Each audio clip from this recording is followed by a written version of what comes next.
Hello, my friends. I'm Professor Hans von Puppet. I am honored, excited, and quite frankly a little bit surprised to be selected as the paid celebrity chosen to appear on VintageGamer.com's very first YouTube video.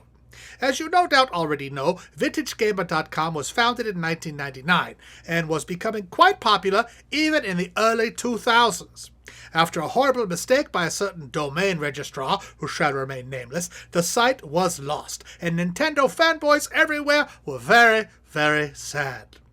After bouncing around from owner to owner for several years, the VintageGamer.com name was purchased by PopCap Games, makers of fun little games you've probably played, such as Peggle and Bejeweled. A couple of years ago, PopCap Games graciously agreed to return the VintageGamer.com name to this fellow right here. His name is Mark, and he was the original owner of VintageGamer.com. Realizing that the internet has changed a bit since the early 2000s, Mark has decided to reincarnate VintageGamer.com right here on YouTube. And so without further ado, ladies and gentlemen, boys and girls, I, Professor Hans von Puppet, am happy to announce that VintageGamer.com has not only returned, but is now also under old management. For VintageGamer.com's very first review, a very, very special game has been chosen. For the Nintendo Entertainment System, originally released on this day 30 years ago, September 13th, 1985. It's Super Mario Bros. www.vintagegamer.com. How's everyone doing? This is Mark, and that is a blast from the past. We are looking at the VintageGamer.com logo circa 2003. And there'll be plenty of time to rebuild VintageGamer.com and talk about VintageGamer.com, yada, yada, yada. But what we're here to talk about right now is a piece of history. The epitome of Reagan Era gaming greatness. There it is right there. Super Mario Brothers. All right, let's cue up the porno music because I have some eye candy for you guys. And just so you know, I'm not a big fan of emulators, and that's not a criticism of anyone that plays on emulators, but it's just not my thing. I really don't like them. I prefer original hardware all the way, and any footage you see on this YouTube channel or screenshots on VintageGamer.com or anything like that, it's all going to be off of original hardware. Here is the original box for Super Mario Brothers. And believe it or not, most of us didn't get this back in the day. And that's because what we got was, at least the vast majority of us, got what was called the Nintendo Action Set. And you got an NES, and you got 2 controllers, and you got a zapper, and you got 2 games. And the games were on 1 cartridge, and it was Super Mario Brothers and Duck Hunt. So, because that cartridge came in the big box with the NES and everything, we never got a box for Super Mario Brothers.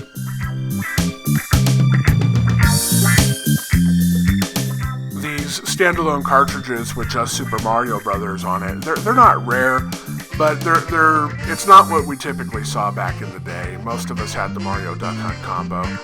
And I think the reason these were sold is because you could also buy something called the NES Control Deck. And that was a cheaper option, and you just got the Nintendo and 2 controllers and no game, no zapper. And so if you wanted to go back and buy Super Mario Brothers later on, this is why this particular product existed. At least that's my understanding. I threw in the images of the box and the instruction booklet and stuff here. A little bit of nostalgia for us older guys, and probably a lot of you younger gamers hadn't seen this before, so I decided to throw it in. But if it's something you'd like to see in other videos, I have a lot of boxed games. Not all of them or anything like that, but a fair amount, and not just for the NES. So seeing the original packaging and the box art and the screenshots on the back and whatnot, if that's something you guys like, let me know in the comments section below, and I'll try to include that in future videos. I actually did not write a script, or I don't even have an outline for this review. I decided to kind of do it on the fly. And I'll just, it's been reviewed so many times in so many different ways for 30 years now. I don't know that I can really add anything to the conversation, but it's interesting on Twitch. You see younger gamers, and I don't. It's a good platformer. It's still fun after all these years. But I don't think some of you younger guys really appreciate what this game did. The gaming industry, thanks to Atari, they really screwed things up going into '83. And it just, they put out a lot of bad games. They weren't quality games. Everyone got fed up spending money getting a bad game. There wasn't YouTube then, obviously, to watch reviews. You had to rely on the pictures on the box, or if you're really lucky, an obscure gaming magazine. Even most gaming magazines weren't around in the early 80s. So people just kind of got fed up. And that's not as universal as some people might tell you. Computer games were still doing well. Sierra Online was on the rise then. King's Quest, Space Quest, the Ultima series. The computer stuff was going on then, but computers at the time were so expensive. Not a lot of people had computers at home. So consumers, mostly kids, were just fed up with Atari, and rightly so, in my opinion. I have a 2600 and a 7800. I love them dearly, so Atari fanboys don't jump all over me. But, it just...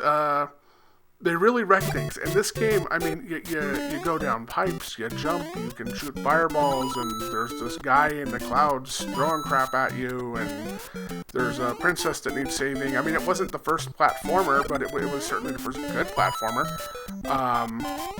That's not really fair to Pitfall. Pitfall was good, but, it was, this game had an end. You just weren't going for points. There was a goal. You got to save the princess, and, it really captured people's imaginations. And when this came out, this saved the home console industry. I think that's certainly fair to say. And I grew up in a household that was lucky enough to have an Apple IIe at this particular time. My dad just worked in electronics industry, so we were always we always had good computers at home when I was growing up. Kind of unusual in the early 80s. Not a lot of people had home computers. I don't remember what the stats were, but I know it wasn't a lot. And my dad, kind of unusual for somebody in their late 30s, early 40s at the time, but he was into games, and he traded with a lot of people at work and this, that, and the other. So we always had a lot of computer games coming in and out of the house. And, those were all fun and good. I have fond memories of many of those, and I still have my Apple II, and I love it. But this is the game. Super Mario Brothers is the game that made me buy a Nintendo. And I didn't get one right away in 1985. It wasn't really on my radar at that time, and I was in kindergarten in 1985, and it wasn't until like second or third grade in elementary school that most of my friends had Nintendo Entertainment Systems, and you go over to someone's house or whatever, and hey, this Super Mario Brothers game, this looks pretty sweet. And it just moved so much faster, and you had a controller, you didn't have to use a joystick or a keyboard, and it hooked up to the TV, you weren't stuck on some little monitor, and especially at that time, you were lucky if you had a color monitor for your computer. So, this, for me, even though we had a much more expensive and in every conceivable way superior machine in the Apple IIe, I wanted a Nintendo Entertainment System. That's what everyone had. That's what everyone was doing. So, around late, I guess it was around 88, 89 is when I got my Nintendo, and like so many people, I got that action set that had the two controllers and a zapper and the combo cart with Mario/Duck Hunt on it. And, the rest is history. I mean, by this time, most of my friends and most of the world had already played Mario Brothers to death and was eagerly awaiting Super Mario Brothers 3, which came out that summer. But, it just... it was something. This idea of flying turtles and mushrooms that do things and make you bigger, give you a one-up, the cannons that are shooting at you, all this, it was so mind-blowing at the time. And I mean, if Super Mario Brothers had just been the game that gave birth to an awesome franchise, that would be one thing in its own right. But I mean, just the hey, you can get big and you can hit these bricks and that makes them crumble, and you're almost changing the landscape of the the world there by doing that. I mean, this was just mind-blowing stuff at the time. I mean, we take it for granted now. And especially watching you younger guys on Twitch, there seems to be a lot of Super Mario Brothers and a lot of Super Mario World. I was really surprised when I got on Twitch and saw old games being played. Pleasantly surprised. And, you know, it's a lot of people are doing speedruns and stuff. You see my gameplay here. This is maybe the second game I played in years and years. This isn't really a speed run, but I did decide to go through it quickly just to see if I could still do it and how long it would take me and see if I could do it without dying and all that stuff. This is, you know, you'll see some places where I still got it, and you'll see other places where I missed a jump or whatever, and it's just, hey, I'm 25 years older and very rusty at this point, so that's my excuse anyway. But you know, I wasn't trying to do a speed run here or anything like that, but I did want to see if I could just play through with Warp Zone real quick, if I could still make it through without dying, and you know, do it in a relatively quick fashion and not embarrass myself. The other night I got on, I bought a couple, I do play modern games, believe it or not, and I bought a copy of Mortal Kombat X for the PS4. And I remember the Mortal Kombat, the original came out when I was, I guess in junior high. And, you know, Raiden, I had all the moves down. I just loved Raiden. I had it down, and I get online on the PS4. I got my ass kicked by a bunch of teenagers in about 5 seconds, and I didn't remember how to do any of the special moves, and after playing for a couple hours, my thumbs hurt. You know, it was a humbling experience, and it pissed me off and reminded me that I was getting older.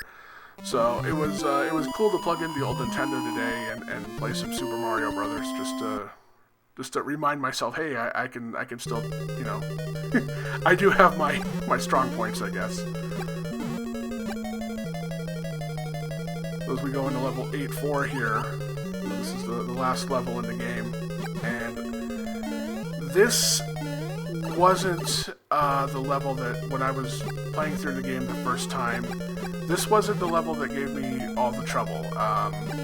It was what was really hard for me to get through was 8-2 and 8-3. And 8-2, there's that jump. I should have mentioned it when it was on the screen, but there was that jump with there's the pipe and the two little things, and there's you got to get a running start, but you can fall down real easily towards the end of the level. And it took me a while to figure out how to make that jump. And 8-3 is nothing but those Hammer Brothers, and I, to this day, hate those guys. I can't get through them consistently to this day. They jump, they move back and forth, they throw crap. I find them very annoying, and it gives me a great amount of satisfaction when I have when I have a fire flower and I can just shoot them. Hate those guys. One thing that's interesting, this water area here, it plays the underwater theme music. The 16-bit version of this game, and yes, there is a 16-bit version for those of you that don't know, on the Mario All-Stars disc for Super Nintendo, or I should say cartridge, excuse me. But the music isn't the same. It still plays the castle music. And there he goes. And there she is, Princess Toadstool. Or Peach, as you younger folks call her.